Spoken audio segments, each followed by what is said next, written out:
Assalamualaikum warahmatullahi wabarakatuh. Bismillahirrahmanirrahim. Alhamdulillahirabbil alamin. Rabbi shrah li sadri wa yassir li amri wahlul 'uqdatam min lisani yafqahu qawli. Amma ba'du. Kepada yang terhormat Bapak Kepala Sekolah, kepada yang terhormat rekan-rekan Dewan Guru UPTD SD Negeri 2 Cipancu yang kami hormati, marilah kita panjatkan puji syukur kehadirat Allah Subhanahu wa taala karena telah memberikan banyak sekali nikmat, terutama nikmat sehat sehingga kita bisa berkumpul pada hari ini. Terima kasih Bapak Kepala Sekolah yang telah memberikan kami calon guru penggerak angkatan 7 ruang dan waktu untuk saling berbagi pengalaman, berbagi ilmu sedikit. Yang kata kita umat muslim, berbagilah walau satu ayat ya. Jadi insya Allah dari ilmu yang kami dapatkan, kami sampaikan, mudah-mudahan ada yang berkenan, ada yang bisa diimplementasikan, dan ada juga manfaatnya, terutama untuk diri kita sendiri, dan tujuannya kita adalah untuk murid, dan yang terakhir adalah untuk memajukan sekolah kita yang tercinta. Dari program guru penggerak selama ini mulai dari bulan November, alhamdulillah kami mendapatkan amanat, bukan hadiah, amanat sebagai guru penggerak itu beberapa modul. Mungkin modulnya itu ada 7 ya.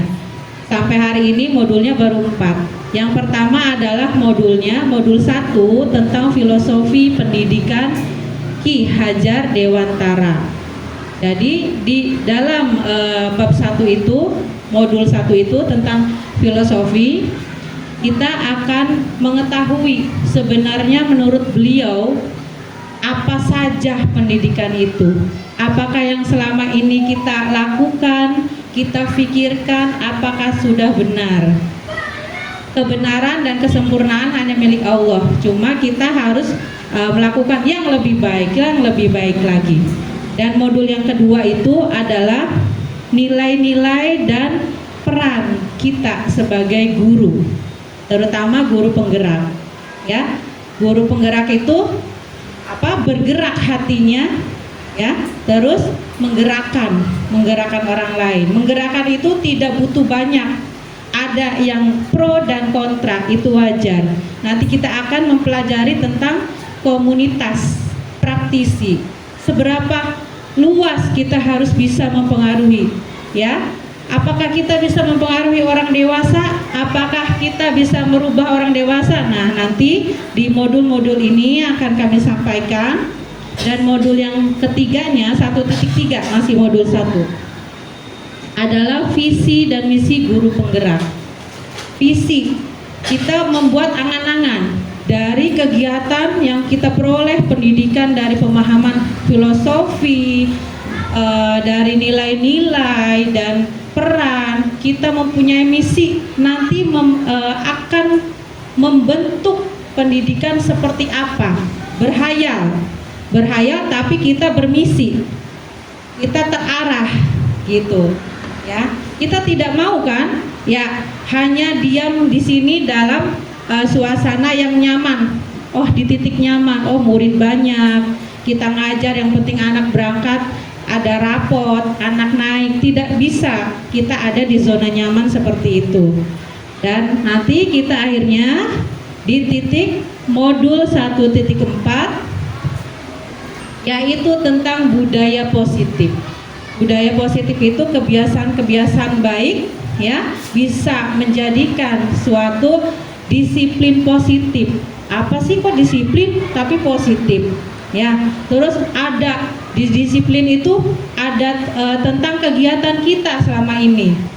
Dari pemikiran, dari nilai-nilai, dari visi dan misi, akhirnya akan keluar penampilan kita di depan anak-anak. Itu adalah budaya positifnya. Apakah berjalan atau tidak? Nah, itu Dari budaya positif ada disiplin, akan nanti kami jelaskan tentang kebutuhan anak, kebutuhan dasar manusia yang tidak bisa kita pengaruhi 100%, tapi kita bisa memanfaatkan kebutuhan dasar itu untuk memasukkan misi kita ke dalamnya gitu. Dan akhirnya nanti kita akan tahu selama ini kita membuat hukuman kepada anak, apakah itu benar? Selama ini kita memberikan hadiah kepada anak yang baik dan berprestasi, apakah itu baik? Dan kita memberikan yang lain-lainnya, apakah itu sudah sesuai? Nah, untuk kali ini, kesempatan kali ini, kami perwakilan guru penggerak angkatan 7 akan sedikit menyampaikan ilmu yang kami dapat dari pelatihan yang selama ini kami peroleh. Untuk penjelasan filosofi pendidikan Ki Hajar Dewantara akan disampaikan oleh Ibu Dini Nurbaiti SPD. Pada beliau kami silakan.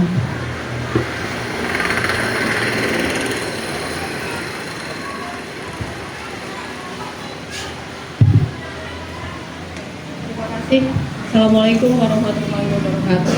Waalaikumsalam warahmatullahi wabarakatuh. Pada modul 1.1 kita akan belajar tentang filosofi pendidikan nasional menurut Ki Hajar Dewantara. Ki Hajar Dewantara menekankan bahwa pendidikan selalu memperhatikan pendidikan penuntun, kodrat alam dan kodrat zaman, juga pendidikan budi pekerti. Pendidikan menuntun, yaitu selama ini kita hanya sebagai fasilitator, memfasilitasi, menyampaikan ilmu kepada anak-anak. Kodrat alam dan kodrat zaman, jadi mendidik anak itu sesuai dengan zamannya, sesuai dengan alam. Juga pendidikan budi pekerti, karena di abad 21 sekarang ternyata budi pekerti anak itu semakin menipis. Nilai-nilai pendidikan budi pekertinya itu berkurang. Semua ini dilakukan dari ketiga pendidikan tersebut dilakukan agar dapat terwujudnya pendidikan yang memerdekakan anak. Kita tuh selama ini mengajar masih dalam zona nyaman ya Bu, mengikuti pendidikan kita yang sebelum-belumnya, metode mengajar kita yang sebelumnya. Seperti dulu guru itu hanya meminta siswa untuk mencatat di papan tulis, mengerjakan tugas-tugas, dikumpulkan, kitanya kemana gitu. Nah, pada filosofis pendidikan nasional KHD ini, pendidikan yang memerdekakan anak, yang berpusat pada anak. Jadi membuat anak itu aktif.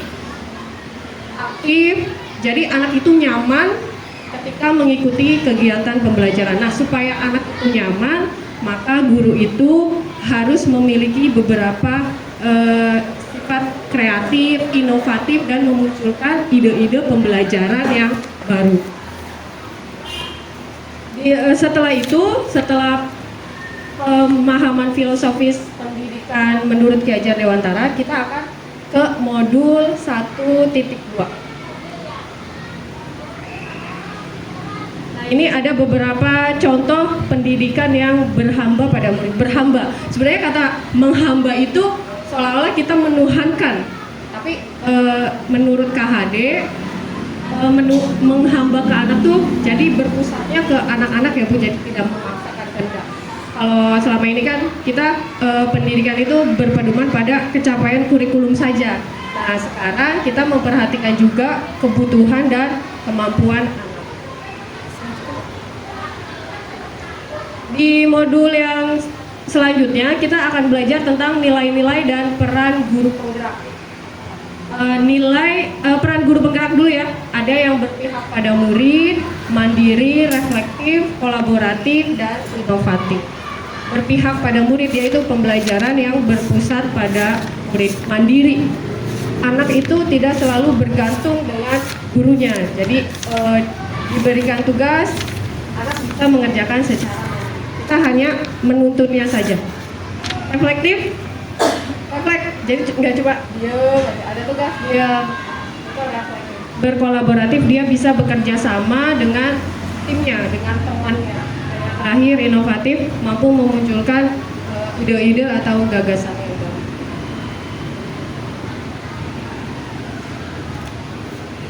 Nah, ini ada peran guru penggerak, menjadi pemimpin pembelajaran, menjadi coach bagi guru lain, mendorong kolaborasi, mewujudkan kepemimpinan murid dan menggerakkan komunitas praktisi. Menjadi pemimpin pembelajaran, kita mampu menjadi sebuah pemimpin dalam kegiatan pembelajaran. Jadi anak itu bisa terfokuskan sama gurunya, menikmati kegiatan pembelajaran yang diajarkan oleh gurunya. Menjadi coach bagi guru lain, sebenarnya coach itu kan lebih intinya pemimpin ya, tapi kita tuh memimpin tapi juga dengan berkolaborasi, bukan cuma jadi seorang pemimpin aja tapi nggak bisa menerima saran dari teman-temannya, tapi kita menerima saran dari teman, saling bertukar informasi, saling bertukar pengetahuan di situ. Mendorong kolaborasi, saling membantu, saling berkolaborasi, nggak cuma berdiri sendiri pengen sukses sendiri, tapi bisa mengajak teman-teman yang lain demi terwujudnya kemajuan pendidikan di sekolah kita. Lalu mewujudkan kepemimpinan murid yang selama ini kalau disuruh maju ke depan, nggak bu, malu, saya nggak bu, saya kurang percaya diri. Nah, di situ kepemimpinan murid, kita membuat murid itu merasa berani untuk bisa tampil ke depan, untuk bisa berbicara di depan teman-temannya. Menggerakkan komunitas praktisi itu bukan cuma di luar sekolah aja ya bu, pak, tapi di dalam ruang lingkup sekolah juga bisa. Pada intinya guru penggerak ini bersama-sama mengajak teman-teman lainnya, rekan-rekan yang lain untuk bisa menciptakan pembelajaran atau membuat pendidikan yang lebih maju lagi dalam dunia pendidikan. Selanjutnya nilai-nilai guru penggerak. Di sini ada ya bu beberapa keterangan yang berpihak pada murid itu apa saja. Langsung. Ada mandiri. Kalau kebaca aja biar lama. Nah di mandiri ini terus belajar sepanjang hayat. Jadi kita bukan cuma sudah tahu, oh saya udah belajar ini berhenti sampai di sini, kayak kita terus belajar. Ada reflektif, terus memaknai, kolaboratif, inovatif. Ini ada beberapa peran guru penggerak. Ada ya keterangannya menjadi pemimpin pembelajaran itu yang seperti apa? Mendorong kolaborasi, mewujudkan kepemimpinan murid, dari yang terakhir menggerakkan komunitas praktis. Nah teman-teman, mungkin itu saja pada modul 1.1 dan modul 1.2 yang bisa saya sampaikan. Selanjutnya pada visi guru penggerak di modul 1.3 akan disampaikan oleh teman saya, pada Bu Elia, dipersilakan.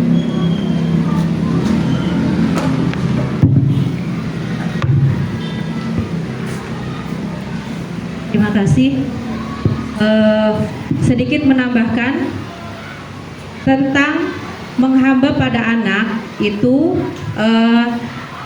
sebenarnya itu berakar dari kisahnya Ki Hajar Dewantara yang sedang fokus mengerjakan karya tulisnya tapi terganggu oleh putrinya, ya, karena putrinya itu mengganggu, jadi dia taruh di luar, dikunci.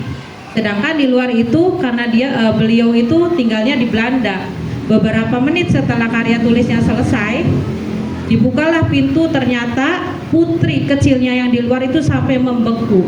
Setelah kejadian itu, Ki Hajar Dewantara mengambil hikmah. Dari putrinya menggigil tidak bisa bergerak, dia menyesal. Dia lebih fokus kepada tugasnya tetapi tidak memperhatikan kebutuhan anak yang minta perhatiannya. Jadi itu akar dari kalimat menghamba pada anak. Dan menciptakan murid yang merdeka adalah murid yang mandiri, tidak tergantung kepada orang lain. Dia bisa menyelesaikan pekerjaan sendiri, tetapi butuh masukan dan bimbingan dari guru dan teman-temannya. Ya, komunitas praktisi juga.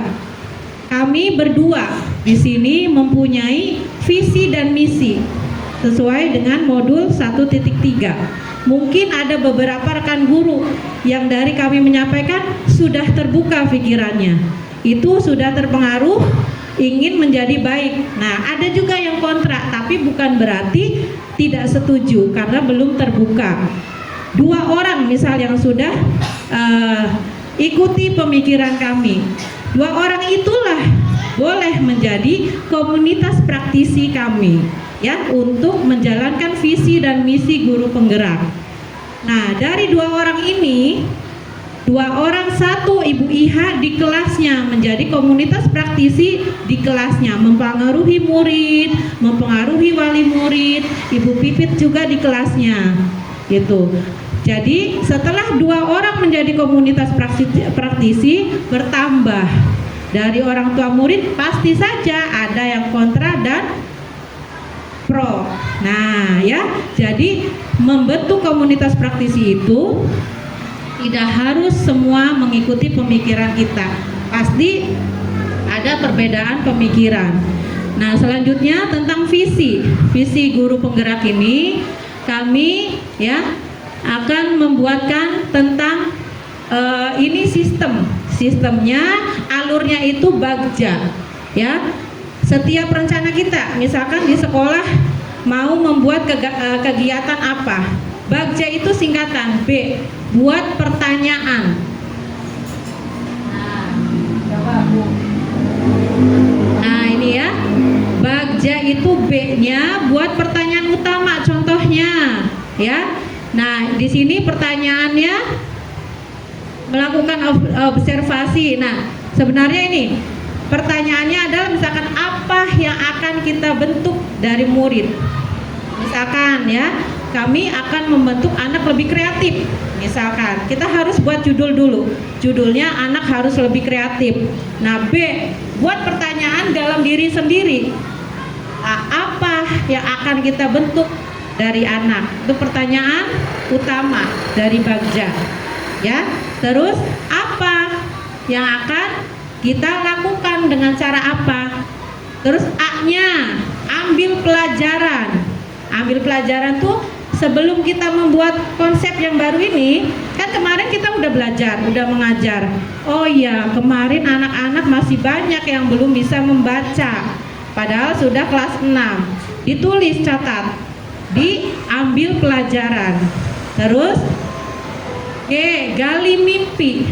Gali mimpi, ayo gurunya kita berhayal mau buat apa ya. Misalkan modelnya, misalkan baca dan tulis pakai model Ikro, matematikanya ya.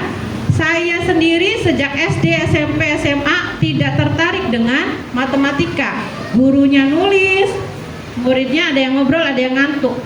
Tapi praktek, 1 kali guru bicara ya, digali mimpi ya. Gunakan metode kontekstual. Ini rumus lingkaran. Cari benda yang bentuknya lingkaran.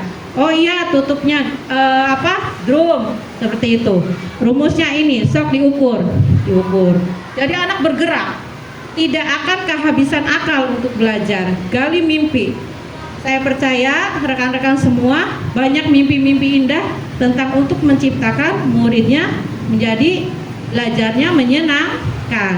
Jangan sampai kehabisan gaya. Aduh, ini udah disampaikan. Ngapain ya? Jangan ya. G ya. Sekarang J dari bagja.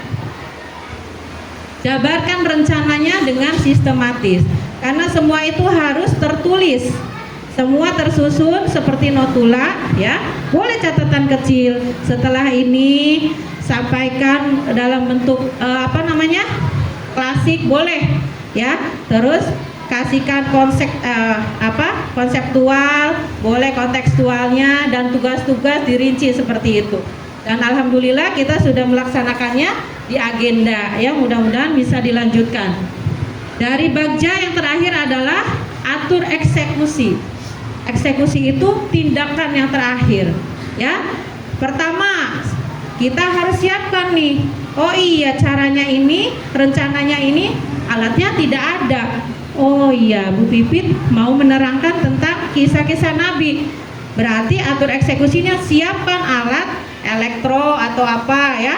Siapkan alat peraga. Nah itu, jangan sampai rencana sudah 100, pas masuk kelas, oh iya Ibu nggak ada, gimana ya? Nggak jadilah. Nah, gagal ya.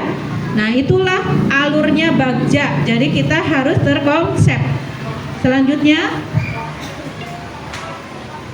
nah untuk modul 1.4 ya, semua teori dari modul 1.1, 1.2 dan 1.3 akhirnya kita akan implementasikan bukti nyatanya di budaya positif.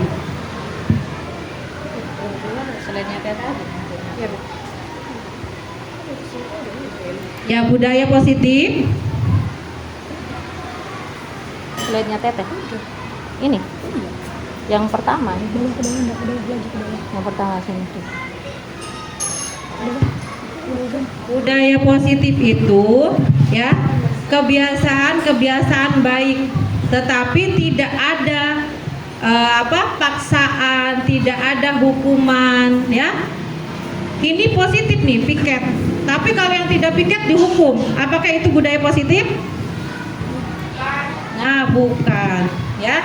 Jadi budaya positif itu sesuatu yang berjalan dengan baik ya, dengan kesadaran kita sebagai guru, terus stakeholder itu masyarakat di lingkungan sekolah, dan muridnya sendiri secara sadar dengan baik melakukan kegiatan-kegiatan baik itu dengan sadar, dengan ikhlas gitu ya. Filosofi pendidikan itu yang pertama menghamba pada anak, yang kedua ada kodrat alam. Kodrat alam itu beda dengan genetik. Kemampuan anak sejak lahir ya. Misalkan anak ini memang ada kemampuan lambat untuk membaca, terus kemampuan lambat dalam berbicara. Nah, itu kodrat alam. Sedangkan pendidikan itu tidak bisa merubah ya. Cepat bacanya. Pendidikan hanya menuntun kodrat alam. Menuntun kodrat alam, karena kodrat alam itu garis samar. Nah, di sini garis samarnya itu termasuk teori tabula rasa. Ada teori tabula rasa bahwa menyatakan anak itu adalah kertas putih. Kertas putih. Jadi apapun yang tercoret di dalamnya itu akan terbentuk kepada anak. Ada lagi teori negatif. Anak itu seperti kertas yang hitam dan runyek karena pikirannya itu sudah melihat contoh-contoh gitu ya. Jadi kita di filosofi pendidikan itu ya, itu kodrat alam itu seperti tabula rasa ya. Tabula rasa itu anak itu hanya kodrat seperti kertas putih. Kita hanya menuntunnya ya. Nah, selanjutnya ada kodrat zaman. Kodrat zaman itu pendidikan harus mengikuti perkembangan zaman.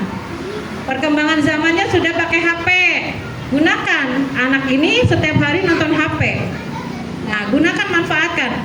Bagi tugas, video, tonton ini, terus ceritakan. Jadi anak tetap pegang HP tapi untuk belajar gitu.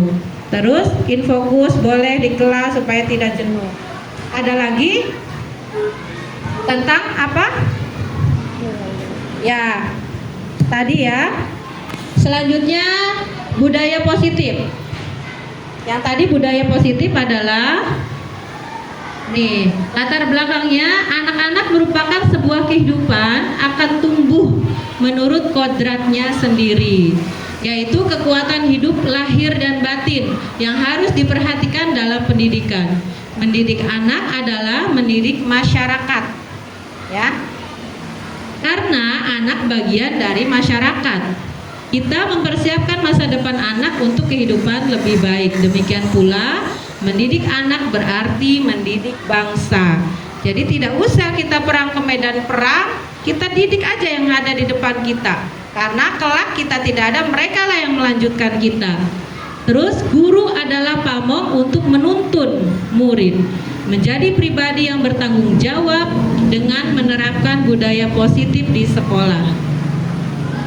Pemahaman tentang budaya positif adalah nilai-nilai keyakinan dan kebiasaan-kebiasaan di sekolah yang berpihak pada murid, agar murid dapat berkembang menjadi pribadi yang kritis, penuh hormat, dan bertanggung jawab sesuai dengan profil pelajar Pancasila. Pelajar Pancasila profil ada berapa? 1, bertakwa dan berketuhanan yang Maha Esa dan berakhlak mulia. Yang keduanya, berkebinekaan global, gotong royong, kreatif dan mandiri. Itu ya. Terus selanjutnya, nah ini tujuannya apa sih budaya positif? Mewujudkan siswa bertanggung jawab dan mandiri. Bertanggung jawab itu datangnya dari hati mereka masing-masing, ya. Ada yang ibadah, walaupun kita sudah menggerakkan, kalau belum muncul tanggung jawab mereka tidak bisa. Akhirnya menimbulkan, kalau sudah bertanggung jawab mereka akan mandiri. Ya, terus siswa berpikir kritis. Berpikir kritis itu kalau ada anak yang bertanya, itu bukan rewel. Duh, si Rama ngomong baik, ya. Takon baik, apalagi pernah dengar ya, guru candi dibuat, waktu itu Ibu Tri, candi dibuat katanya ya dari telur atau bagaimana. Nah, di kisah lain anak itu tahu kisah lain yang sementara kita belum tahu anak yang mereka baca itu ya sejarahnya. Itu sangat kritis sekali, sangat kritis sekali, dan kita harus jawab. Seandainya kita tidak bisa menjawab, nah berikan alasan supaya mereka mengerti. Oh iya betul, yang kamu ucapkan itu baik, betul. Ini juga baik, itu dari segi agama, ini dari sejarah. Tuh, sampaikan supaya mereka mau menerima alasan kita, ya. Jadi tidak ada anak yang rewel, tidak ada anak yang bodoh, dan tidak ada anak yang tidak bisa apa-apa, ya. Terus siswa penuh rasa hormat. Kenapa di sini saya menggunakan dengan teman, saling menghormati? Kalau misalkan yang pertama memang hormat kepada orang tua, ya. Nah, yang paling sulit adalah menghormati teman. Jadi semuanya itu tergabung, tapi saya menggunakan foto ini. Terus mewujudkan lingkungan sekolah yang positif. Banyak sekali ya. Kebiasaan sholat duha itu lingkungan positif, bagus, sudah terlaksana di sini. Kultum, upacara bendera, terus anak-anak dengan sadar tanpa disuruh sudah menyiram tanaman karena mereka lihat ini harus disiram. Nah, selanjutnya budaya positif terwujud dengan menerapkan disiplin positif di sekolah. Disiplin positif merupakan suatu cara penerapan disiplin tanpa kekerasan dan ancaman yang dalam prakteknya melibatkan komunitas dengan perilaku yang efektif antara orang tua dan anak. Ya, karena kita mendidik anak-anak itu jumlah jamnya hanya sedikit bertemu dengan mereka di sekolah. Ya, kita harus kolaborasi dengan orang tua. Titipkan, Mah, tadi ada tugas anak-anak untuk praktek hafalan doa-doa. Tolong setelah sholat dilatih lagi. Terus apapun itu komunikasikan. Disiplin positif tanpa ancaman dan hukuman ini bisa diterapkan. Kita masuk ke zona mereka dengan 3 motivasi perilaku manusia nih. Mereka tuh punya kelemahan-kelemahan ini. Ini menurut Diane Gossen dalam bukunya ya, Restructuring School Discipline, menyatakan ada 3 alasan motivasi perilaku manusia. Mereka nurut melakukan disiplin kalau 1, mereka itu menghindari ketidaknyamanan atau takut dihukum. Nah, ya. Karena takut dihukum, wah ada bohong, takut dihukum, piket. Padahal kita diem aja, jangan sampai melakukan ini ya, hukuman. Terus dari penjelasan ini adalah tingkat terendah dari motivasi perilaku manusia. Takut ada sanksi, nanti ada polisi, baru pakai helm, ya. Nah itu. Terus biasanya Orang yang termotivasi perilakunya seperti ini akan bertanya, kalau kita tidak melakukan ini nanti akan ada masalah apa ya? Nanti akan mendapatkan pengaruh fisik apa ya? Nah gitu, mereka berpikir sendiri. Terus yang kedua, untuk mendapatkan imbalan. Wah, Bu Seli sering dapat hadiah nih, semangat ya. Padahal mah minggu ini Bu Seli nggak nyiapin hadiah, ya seperti itu. Dari tipe yang seperti ini, anak akan bertanya pada dirinya sendiri. Terus mereka akan melakukan sebuah tindakan untuk mendapatkan pujian. Wajar ya, itu terserah mereka. Tapi kita masuk ke ruang mereka dari kelemahan ini yang menurut mereka penting dan mereka letakkan dalam dunia kualitas mereka. Mereka juga melakukan sesuatu yang mendapatkan hadiah, pengakuan atau imbalan. Lanjut. Untuk menjadi orang yang mereka inginkan. Nah, di kelas 5B saya pernah masuk, itu sangat antusias. 5B ya Pak? Mereka itu sepertinya punya bayangan, saya nih juara, saya nih gitu. Jadi mereka itu ingin mendapatkan apa yang mereka inginkan. Ya saya harus menjawab ini gitu. Dan menghargai dirinya sendiri dengan nilai-nilai yang mereka percaya. Jadi Ibu El ngajak nih anak-anak, nih kelasnya kotor. Masa udah gede kotor? Ya, kalau kotor nyaman tidak? Tidak. Terus harusnya bagaimana? Disapu Bu. Ya, habis istirahat disapu baru belajar lagi. Mereka terbuka dengan pikiran yang mereka percaya, mereka bisa melakukan disiplin positif. Lanjut. Nah, tolak ukurnya keberhasilan disiplin positif ini, ya, jika siswa sudah bertanggung jawab melaksanakan ibadah, contohnya piket kelas dan merawat tanaman sendiri tanpa diperintah. Terus siswa penuh rasa hormat kepada orang tua, guru, dan temannya dan berani minta maaf saat mereka bersalah. Dan siswa berpikir kritis, mengemukakan pertanyaan dengan percaya diri, terwujudnya lingkungan sekolah yang positif, aman, nyaman, dan kegiatan pembelajaran yang kreatif, inovatif, dan menyenangkan. Lini masanya, alur-alurnya ya.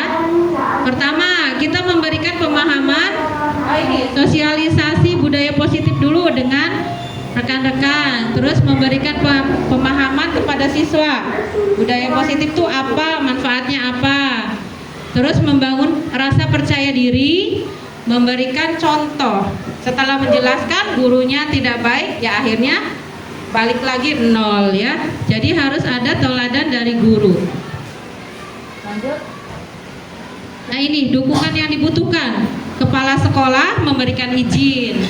Terus stakeholder itu tendik dan masyarakat, orang tua murid itu. Terus guru, akhirnya terbentuklah disiplin positif siswa. Selanjutnya akan disampaikan oleh Ibu Dini. Mohon waktunya sedikit lagi. Masih ada sambungan tentang materi ini, ada 4 lagi sedikit. Terima kasih. Mana slide-nya? Ntar lagi ya Pak?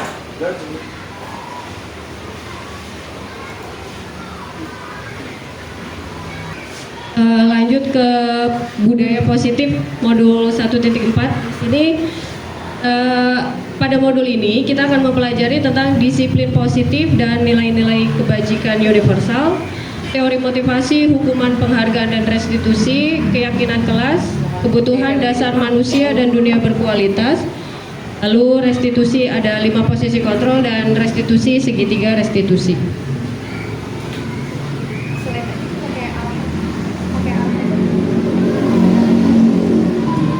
Dalam rangka menciptakan budaya yang positif, penerapan disiplin positif dipraktikkan untuk menghasilkan murid-murid yang berkualitas, disiplin, berkarakter, disiplin, santun, jujur, peduli, dan bertanggung jawab. Di sini kita juga akan belajar bagaimana pentingnya membangun budaya positif di sekolah yang sesuai dengan filosofis pendidikan Ki Hajar Dewantara, yaitu pendidikan yang berpihak pada murid. Jadi yang sesuai dengan pembelajaran di modul 1.1 ya Bu, Pendidikan Nasional KHD.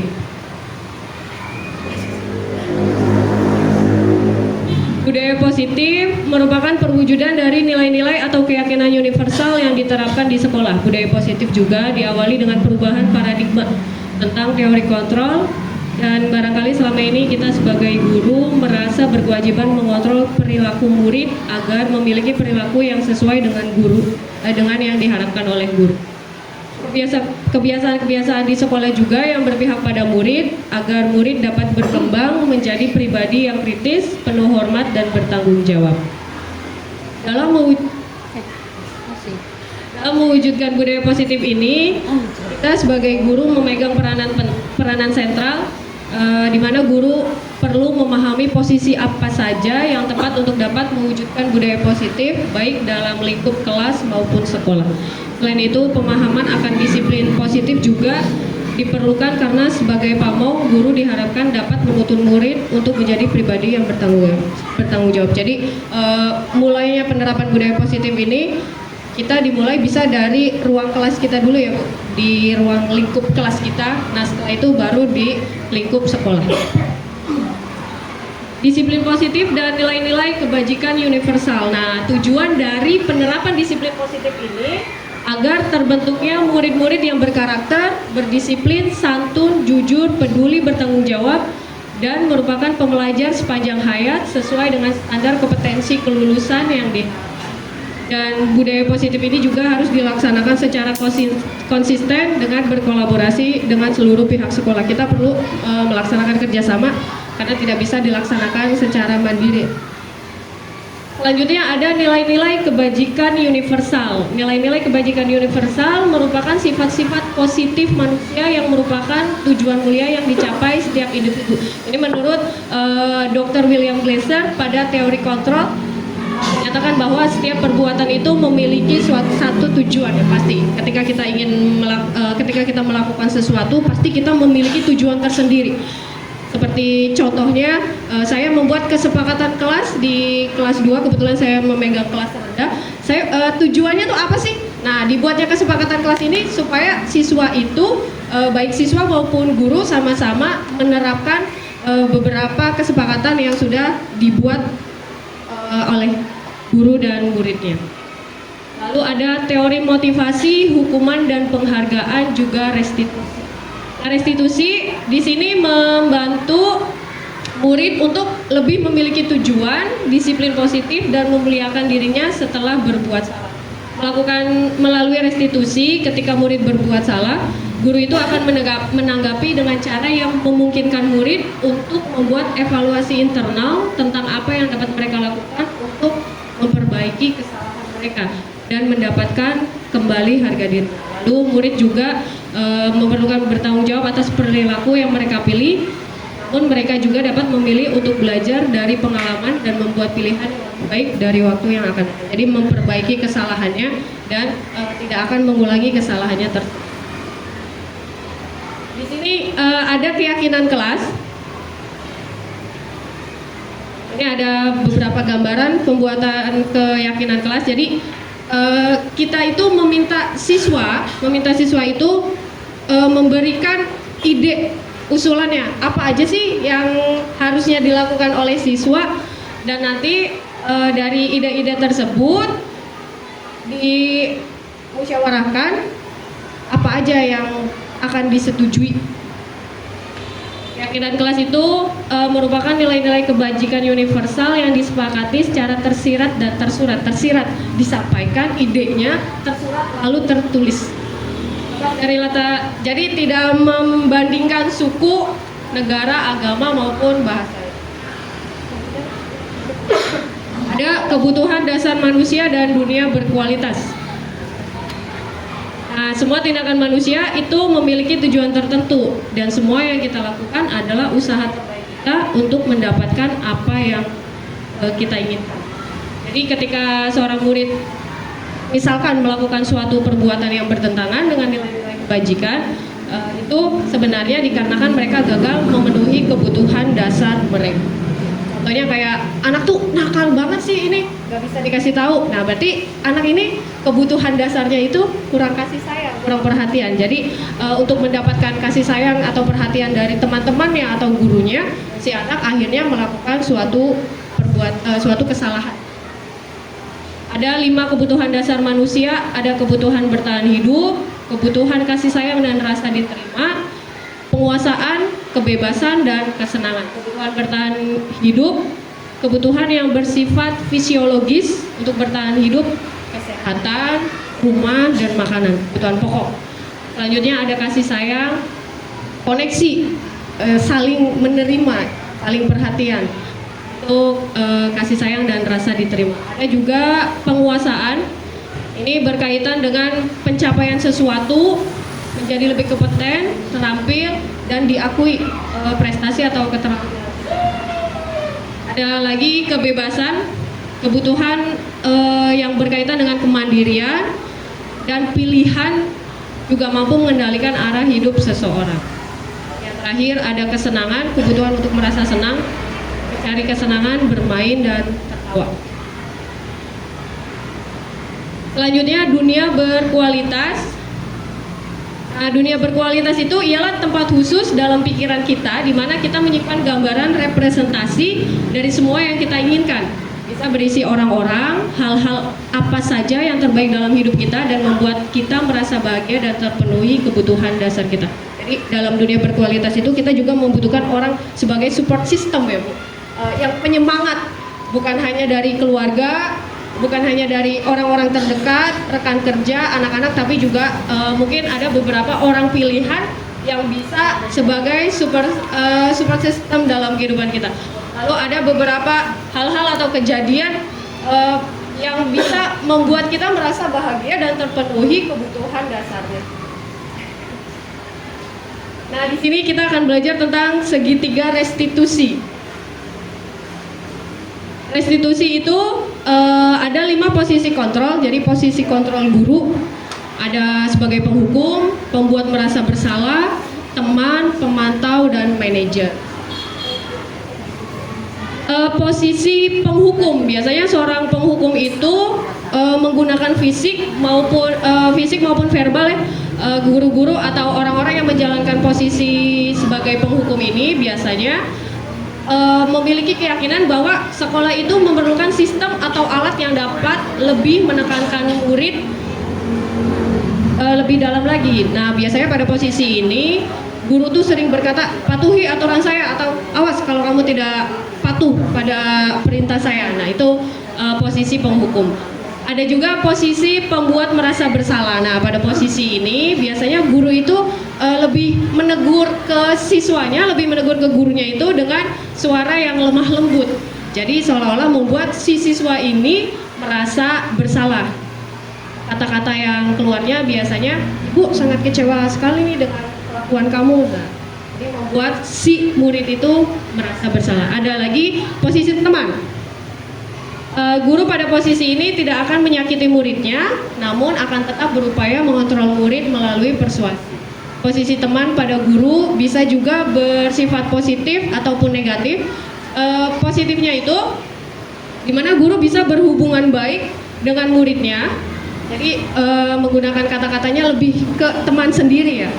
Tapi posisi negatifnya, jadi murid itu lebih bergantung sama gurunya. Wah, kalau guru saya nggak bantuin saya, nanti saya gimana nih? Nah, itu negatifnya dari posisi teman. Dan yang keempat ada posisi pemantau. Pemantau itu berarti kita mengawasi. Posisi ini berawal dari teori stimulus respon yang menunjukkan tanggung jawab guru dalam mengontrol muridnya. Kita biasanya memantau kelakuan murid dengan ketika murid itu berbuat kesalahan, pertanyaan yang akan keluar dari kita biasanya menggunakan kata-kata, apa yang telah kamu lakukan? Kamu habis ngapain sih sampai kayak gini? Itu posisi pemantau. Yang terakhir ada posisi manajer, posisi di mana guru berbuat sesuatu bersama dengan murid dan mempersilahkan murid mempertanggungjawabkan perilakunya, mendukung murid agar dapat menemukan solusi atas permasalahannya sendiri. Seorang manajer itu biasanya akan berkata, Apa yang kita yakini? Nah, kembali ke keyakinan kelas yang sudah kita buat tadi. Contohnya dari posisi manajer. Lalu ada segitiga restitusi. Segitiga restitusi ialah suatu proses dialog yang dijalankan oleh guru atau orang tua agar dapat menghasilkan murid yang mandiri dan bertanggung jawab. Ada 3 langkah dari segitiga restitusi ini, diantaranya proses-prosesnya yaitu menstabilkan identitas, establish the identity, lalu fasilitasi tindakan yang salah, validate the misbehavior, yang terakhir menanyakan keyakinan, seek the belief.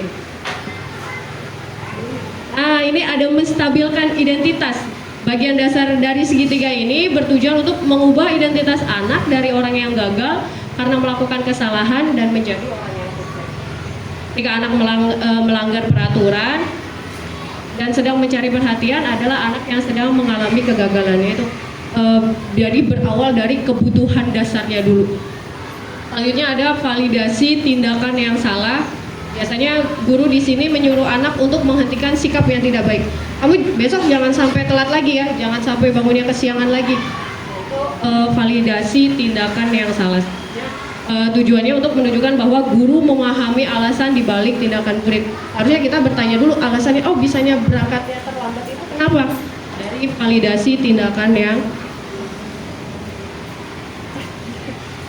Dan yang terakhir ada menanyakan keyakinan tadi ya.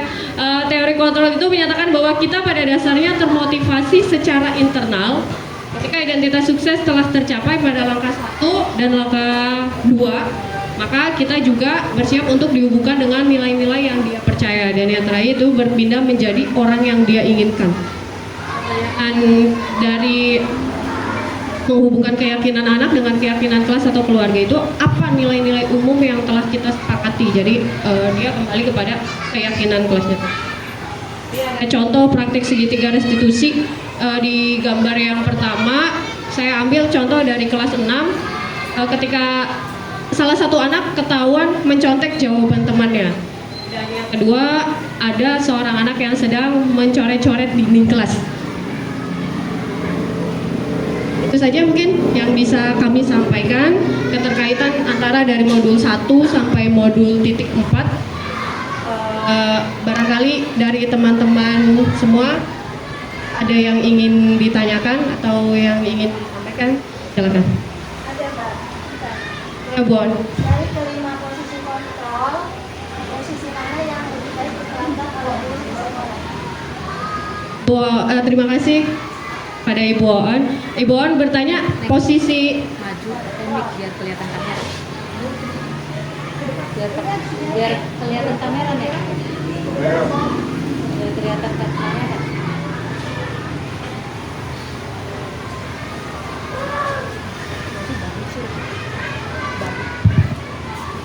Yang saya tanyakan, Assalamualaikum warahmatullahi wabarakatuh. Waalaikumsalam warahmatullahi wabarakatuh. dari kelima posisi kontrol tadi, dan mana yang lebih baik diterapkan di sekolah? Terima kasih. Assalamualaikum warahmatullahi wabarakatuh. Waalaikumsalam warahmatullahi wabarakatuh. Terima kasih. Bu On bertanya tentang posisi kontrol apa yang diterapkan di sekolah, yang lebih baik diterapkan di sekolah.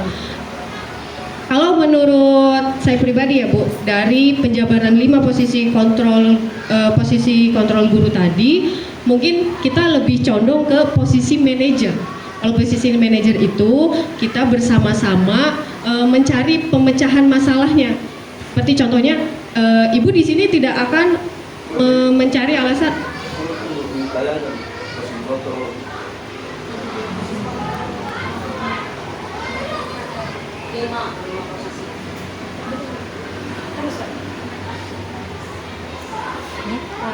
Di sini tadi saya menjelaskan tentang posisi kontrol itu salah satunya ada posisi manajer.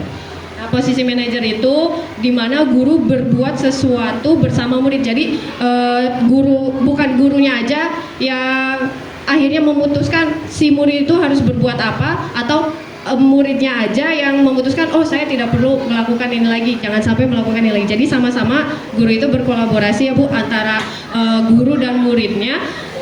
Juga guru itu mempersilahkan muridnya untuk mempertanggungjawabkan perilakunya.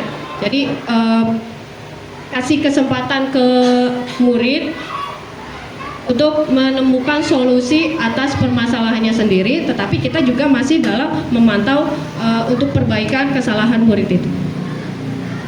Barangkali dari rekan saya ingin menambahkan. Jawabannya udah cukup atau kurang? Cukup. Cukup. Tapi menurut saya ini bukan mana yang dominan dan tidak, ini harus semua.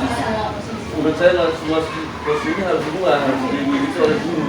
Menurut saya lah, barangkali begitu. Terima kasih Pak. Sedikit menambahkan, posisi kontrol ini adalah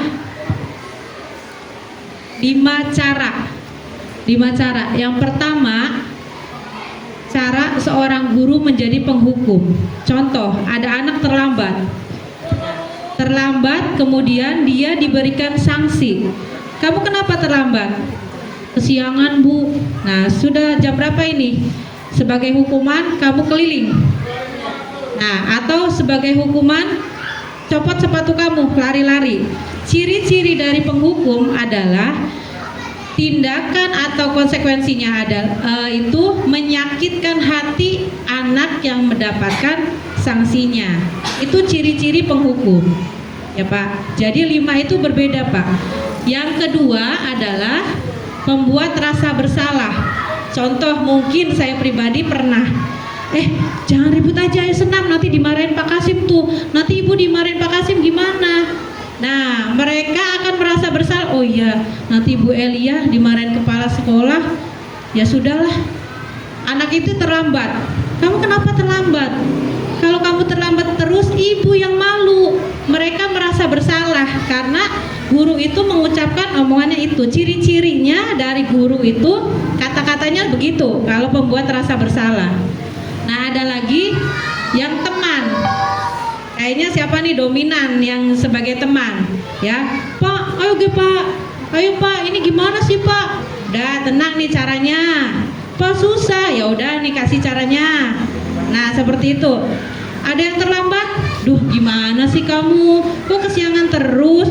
Iya Pak, saya ini main HP sih. Udahlah, ya udah, kamu silakan masuk, jangan kesiangan lagi ya. Nah, itu seperti teman, mereka nyaman, ya. Tapi pasti ada kelemahannya.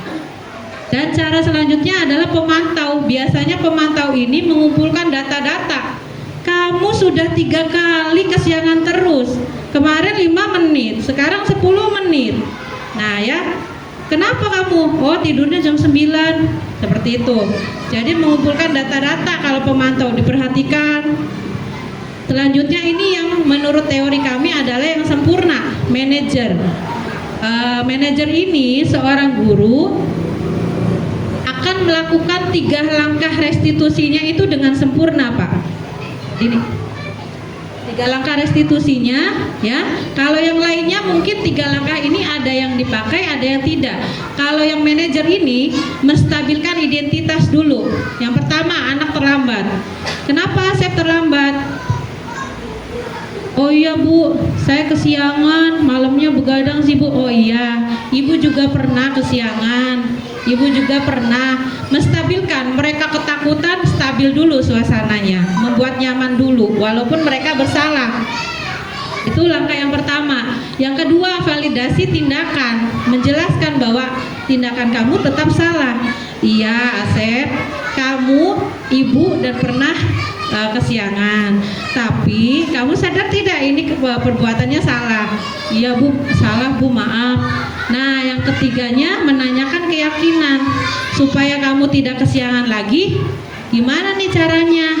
Kita hanya memberikan pertanyaan pemantik saja Pak, jangan kasih solusi. Oh iya Bu, ya udahlah, nanti saya kalau malam nggak nonton HP Bu. Terus bangunnya jam berapa? Bangunnya lebih pagi Bu supaya tidak kesiangan. Akhirnya dari 5 posisi kontrol itu yang terbaik adalah manajer menggunakan 3 langkah restitusi ini dengan baik. Ya, manajer ini cirinya adalah memberikan solusi. Ya, tidak ada yang tersakiti dan tidak ada yang merasa terlalu nyaman seperti teman. Jadi anak sadar dengan dirinya salah, sadar orang lain juga pernah bersalah seperti dia, dan caranya akan dia pikirkan sendiri, akan menepati sendiri karena omongannya sendiri. Itu Bon, Pak. Ya, terima kasih. Ya. Di situ posisi kontrol dari Ya, posisi kontrol. yang pertama jadi guru ini juga harus mempunyai terhukum artinya. Guru ini punya sifat, artinya bukan menghukum. Ya, berarti artinya punya dasar kan gitu. Punya dasar. Ya. Tetap dilakukan gitu. Artinya membuat proses salah artinya dengan guru ini supaya anak itu merasa salah gimana gitu. Bukan bagi waktu, kamu salah bukan gitu. Nah emang yang betul emang sebagai apa, sebagai tadi manajer. Selalu manajer juga menurut saya kurang tepat kalau manajer kalau manajer gitu ya, itu kurang tepat. Semuanya ini harus dikuasai oleh guru ya dan ya, tetapi dalam koridor pendidikan gitu. Nah, jadi bukan terlalu harus begini bukan. Kali-kali istilahnya guru ini memberikan bukan manis itu artinya memberikan peningkatan pendidikan. Itu maksud saya gitu bukan.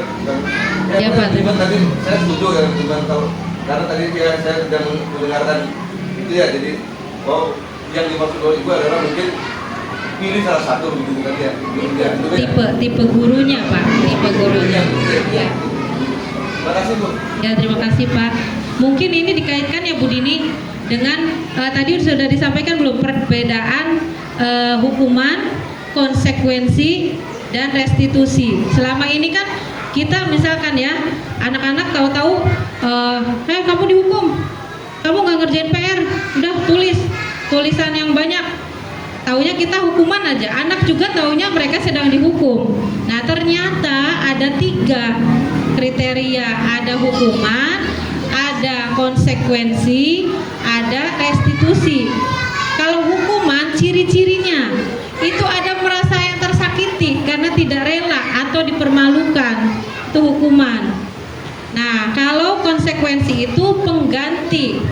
Ya, pengganti, misalkan kamu tidak mengerjakan PR di sini, ya sudah, setelah teman-temannya yang lain pulang, kamu dapat pelajaran tambahan buat ngisi tugas, jam belajarnya ditambah karena sudah pengganti jam kamu ngisi PR di rumah tidak dikerjakan, itu konsekuensinya. Yang ketiga restitusi Pak. Kalau restitusi ini kita memberikan pertanyaan pemantik kepada anak agar mereka bisa menemukan solusinya sendiri untuk masalahnya sendiri, pilihan-pilihan. Gimana nih Asep kesiangan terus? Sebaiknya apa yang akan dilakukan gitu? Dia memilih, oh iya tidurnya tidak terlalu malam Pak, Bu. Oh iya saya akan berangkatnya lebih pagi. Nah itu restitusi, itu pilihan. Ya, terima kasih Bu On, Pak. Ya mungkin ini hal baru, masukan juga. Tinggal kita tuh bisa menyadari selama ini kita dalam tipe kontrol guru yang mana. Ya, mangga Bu Seli ke depan. Sini biar masuk video.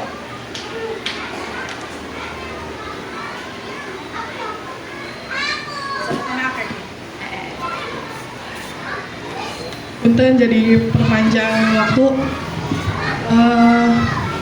Setiap pembagian rapot kemarin, saya selalu berdebat pada diri sendiri. Itu sebaiknya pengumuman ranking itu perlu tidak.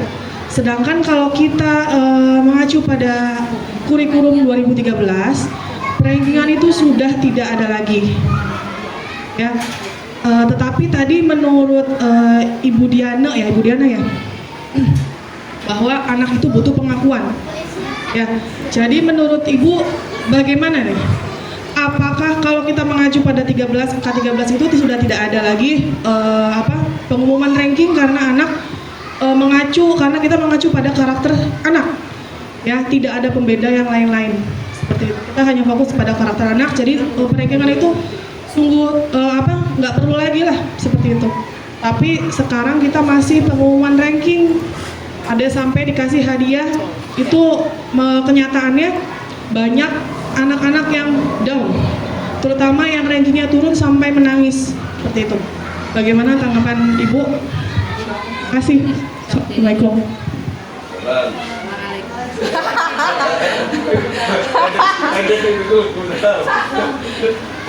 Terima kasih pada Ibu Sally yang sudah memberikan pertanyaannya terkait dengan pengumuman peringkat kelas ya, Bu.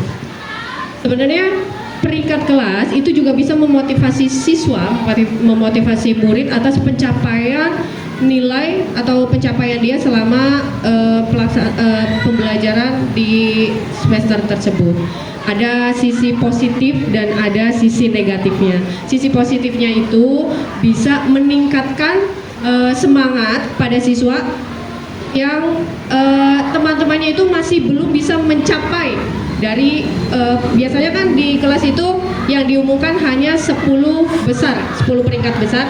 Itu bisa memotivasi atau mengajak ke teman-teman yang lainnya, oh saya juga harus lebih giat lagi nih belajarnya. Oh kekurangan apa sih yang belum bisa saya capai supaya saya bisa masuk dalam peringkat tersebut. Tapi dari sisi negatifnya itu yaitu Bu, dari biasanya itu yang namanya nilai, pencapaian nilai itu kan tidak harus saya tahun kemarin tuh dari kelas 1 sampai kelas 3 rankingnya 1 terus Bu, nggak pernah yang namanya turun ke ranking 2, ke ranking 3 ataupun sampai lebih dari 5 besar. Di situ mungkin ya Bu ya, kekecewaannya di situ. Kok bisa sih sama Bu Sally, saya yang biasanya ranking, waktu sama Bu Dini saya ranking 1, sama Bu Elia ranking 1, sama Bu Sally kok saya ranking 6. Nah mungkin kekecewaannya di situ, karena kemampuan setiap anak dan penilaian guru itu berbeda. Ya Bu ya, mungkin Yang itu kan karena karakter ya, ada nanti anak ada di sini dengan di situ kan ya. Nah sekarang kita masuknya ke kelas 13, apa masih perlu diumumin ranking? dan tadi ya terima kasih. Perlu gak ranking tuh diumumin? Kalau buat saya pribadi ya Bu ya, buat saya pribadi peringkat itu perlu diumumkan. Yaitu selain memotivasi siswa juga bisa memacu ya, memotivasi, memacu semangat siswa. Ya perlu buat saya mah. Tapi ya sisi negatifnya yaitu Bu, ada beberapa anak yang mungkin mengalami kekecewaan ketika dia tidak sesuai dengan nilai atau peringkat yang diharapkannya. Kembali ke gurunya masing-masing, mau diumumkan atau tidaknya, dan pemahaman kepada siswa yang terutama orang tuanya ya Bu. Mungkin orang tuanya udah ngerasa dekat sama gurunya, kok Bu, kok bisa sih Bu, anak saya sama ibu mah nilainya kecil, waktu dulu mah enggak Bu. Nah mungkin di situ harus lebih memberikan pemahaman kepada siswa, karena selain dengan materi pembelajarannya yang bertambah, juga guru itu memiliki penilaian tersendiri kepada siswanya. Itu saja mungkin Bu, kurang dan lebihnya mohon maaf. Barangkali dari Bu Elia mau menambahkan? Menambahkan untuk jawabannya ke Ibu Sally tadi ya, berarti perankingan itu seperti reward ya, hadiah ya, reward. Nah dalam teori filosofi pendidikan ini ada kelemahan dari hukuman ataupun hadiah reward itu. Hukuman itu kalau kita berikan tetap tidak bisa merubah dalam jangka panjang. Setelah dihukum anak itu berubah, tapi tidak berubah dalam jangka panjang. Nah, begitu juga dengan hadiah. Kalau kita memberikan hadiah, memang anak yang diberi hadiah itu termotivasi, semangat.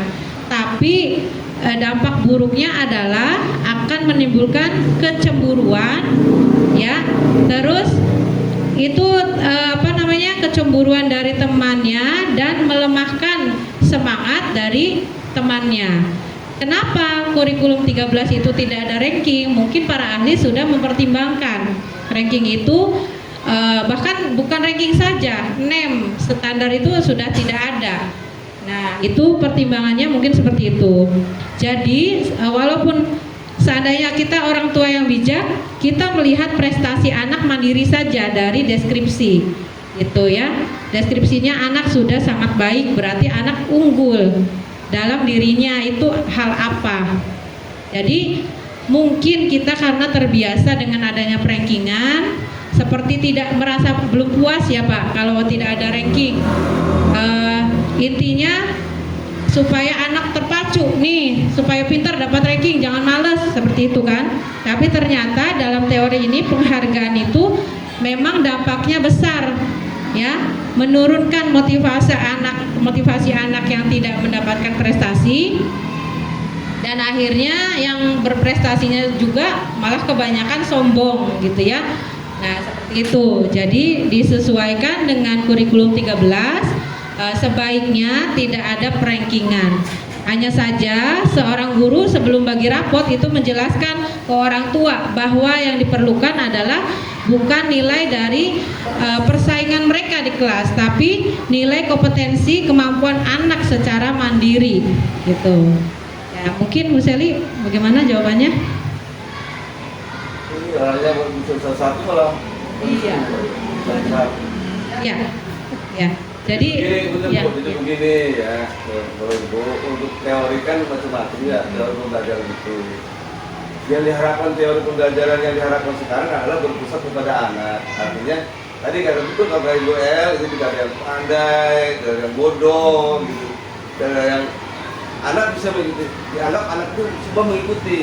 Tetapi dalam koridor kita ini sebagai pendidik itu harus ada semacam punishment, ada penghargaan, itu ada.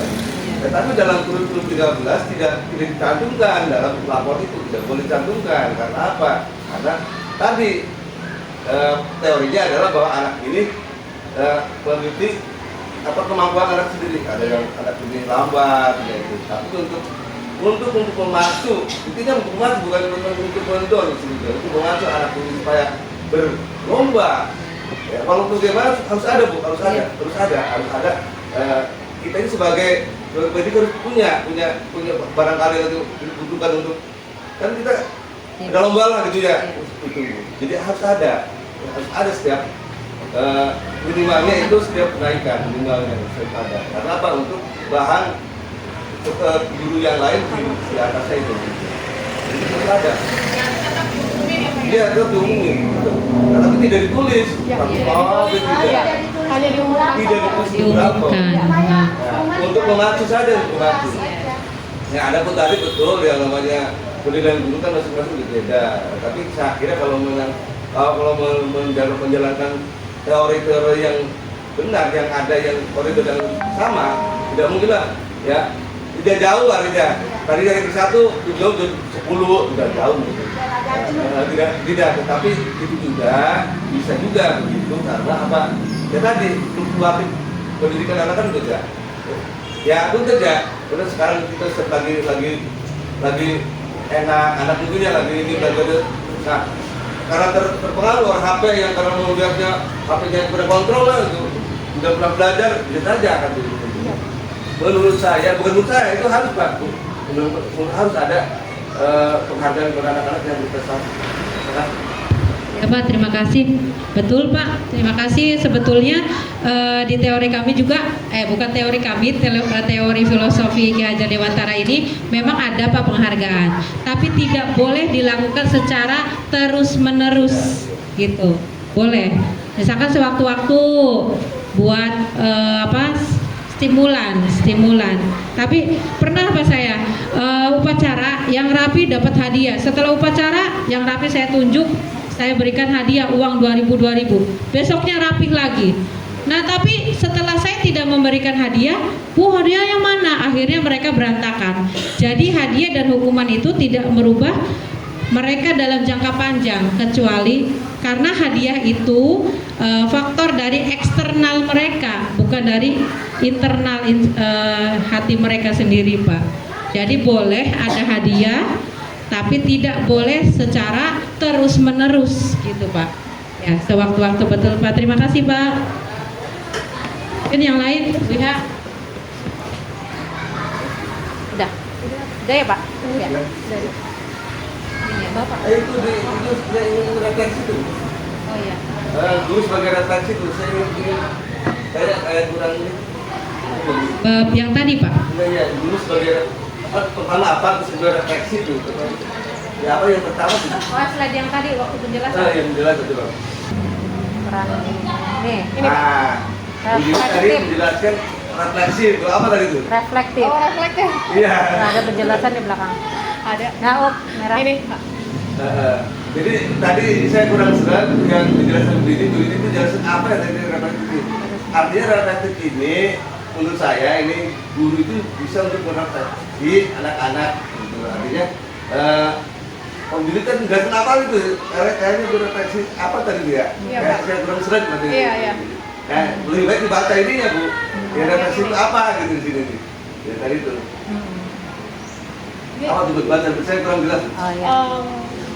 Reflektif, ini peran guru. Iya, peran Terus memaknai pengalaman yang terjadi di sekelilingnya.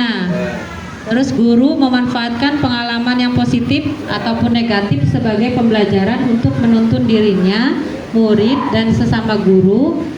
Guru memiliki daya saing yang tinggi untuk memperbaiki kualitas kinerja dan hasil kerjanya. Ya, menurut saya dibaca itu ya Bu. Cuma dari tidak kalau jauh dari sini. Oh iya, Pak. Iya, iya. Kayaknya, ya terima kasih Pak. Kayaknya mah udah baca yang slide berikutnya mungkin ya. Enggak, maksudnya tadi dijelaskan itu, tapi dari sini Iya. apa? Iya. gitu, Saya apa? jelasinnya yang kolaboratif. Iya. Ya udah, makasih. Ya. Terima kasih Pak. Ya, Sambutan. udah. Oh, refleksi ya. Oh iya Pak, barangkali materi dari guru penggerak cukup sekian. Tapi Tri, ada pertanyaan? Cukup. Barangkali ada sanggahan yang menambahkan seperti Bapak tadi. Punten minta waktunya Bapak berkenan buat merefleksi kegiatan kami hari ini, kekurangannya untuk menjadi tolak ukur kami lebih baik lagi. Ibu yang saya hormati, saya untuk dari kegiatan ini, terima kasih kepada ide penggerak yang sudah menyampaikan gagasan dan pengetahuannya melalui pengalaman dalam pembelajaran. Tentunya Bapak Ibu yang saya hormati, ini adalah guru bagi kita, bagi yang mempelajarinya, guru yang sudah mempelajarinya. Yang namanya pendidikan itu memang Bapak Ibu ada pergeseran waktu sesuai dengan zaman.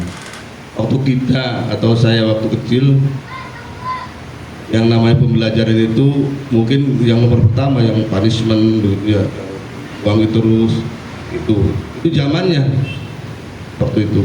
Sekarang diminta oleh para praktisi pendidikan bahwa kita mengajar ini sesuai dengan teori. Betul, teori ini bukan baru Bu.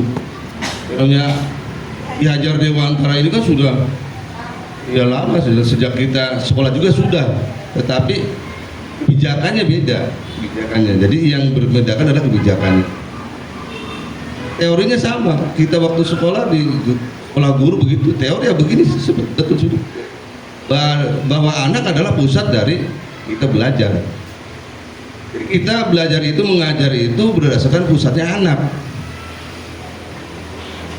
Dulu, masih ingat, guru menganggap anak itu bodoh semua. Dulu, ya Bu Onya, itu guru yang paling pintar. Nah sekarang diminta anak itu tidak bodoh, sebetulnya sudah punya dasar untuk berkembang. Kita hanya untuk sebagai instruktur, sebagai pengarah, supaya anak ini timbul bakatnya. Nah ini seperti yang disampaikan oleh guru penggerak.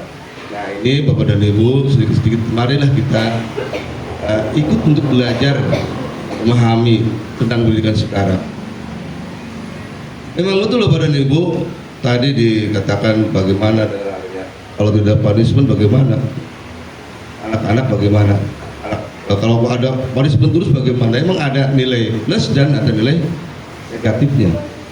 Tetapi kita dalam koridor mengajar, jangan sekali-kali menganggap bahwa anak itu bodoh. goblok sih, nah itu apalagi keluar begitu ya Bu. Untuk sekarang ini caranya bagaimana ya, itu kita harus benar-benar menggunakan teori-teori yang seperti ini.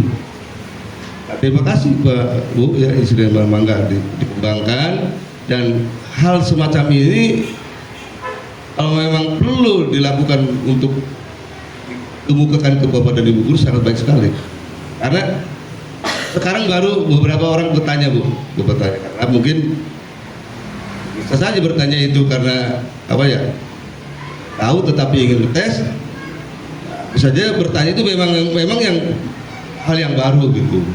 Nah, yang diharapkan saya adalah emang itu baru lalu kita laksanakan dengan baik. Nah, untuk kegiatan ini Bapak dan Ibu, ucapan terima kasih, dan saya support kegiatan ini karena membantu saya dalam rangka membimbing, mengarahkan, walaupun bagaimana tugas saya adalah untuk hal semacam ini yang harus dilakukan, bantu oleh guru-guru. Jadi terima kasih Ibu Dini, Ibu El, untuk jangan bosan-bosannya walaupun waktunya sita ya, banyak keluhan dari teman-teman Pantus 1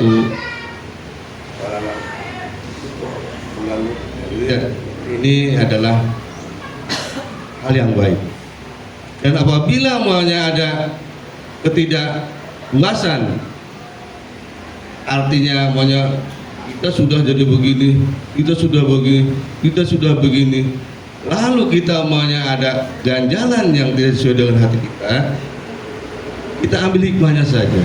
Hikmahnya artinya kita serahkan ke Allah Subhanahu wa Ta'ala.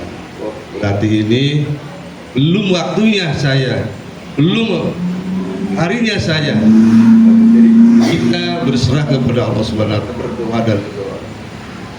Tidak timbul sujon, tidak timbul hal-hal yang menyalahkan orang.